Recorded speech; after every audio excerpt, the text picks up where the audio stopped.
साल 2025 में भारत के दो बड़े बैंक एसबीआई और एचडीएफसी बैंक ने अपने निवेशकों को नए साल का तोहफा दिया है। एसबीआई और एचडीएफसी ने कुछ खास कैटेगरी के लोगों के लिए इंटरेस्ट रेट में बढ़ोतरी की है। अब बात करें एसबीआई की, तो बैंक ने सुपर सीनियर सिटीजन्स के लिए खास एफडी स्कीम शुरू की है।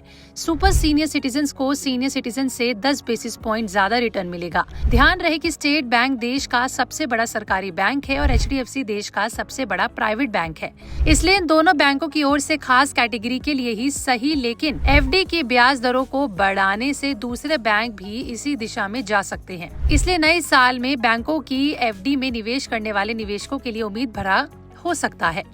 एचडीएफसी ने 5 करोड़ से अधिक की राशि एफडी के रूप में जमा करने पर अलग अलग कैटेगरी की ब्याज दरों में 5 से ज्यादा आधार अंकों की बढ़ोतरी की है। ये हर तरह की अवधि के लिए है।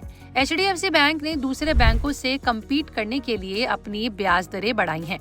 बैंकों ने एफडी की ब्याज दरें ऐसे समय बढ़ाई हैं जब विकास की गति बरकरार रखने के लिए पॉलिसी रेट्स में कटौती की मांग रिजर्व बैंक से की जा रही है। रिजर्व बैंक के आंकड़ों के मुताबिक बात करें तो दिसंबर तक बैंक के डिपॉजिट और लोन का ग्रोथ बराबर ही यानी कि 11.5% की दर से हो रहा है। आपको बता दें कि देश के दो बड़े बैंकों के एफडी पर इंटरेस्ट रेट बढ़ाने के बाद ये तो माना जा सकता है कि दूसरे बैंक भी अपनी ब्याज दरों में बदलाव करेंगे। वहीं पीएनबी बैंक ने भी अपनी एफडी रेट्स में अच्छा खासा बदलाव किया है। जानकारों का ये भी मानना है कि डिपॉजिट पर ब्याज दरें बढ़ाने से बैंक लोन के रेट बढ़ाने के लिए भी मजबूर हो सकते हैं, क्योंकि बैंकों में डिपॉजिट राशि ही लोन के रूप में दी जाती है और वहीं लोन पर डिपॉजिट से ज्यादा ब्याज लिया जाता है। आपका इस पर क्या कहना है, कमेंट सेक्शन में लिख के जरूर बताएं।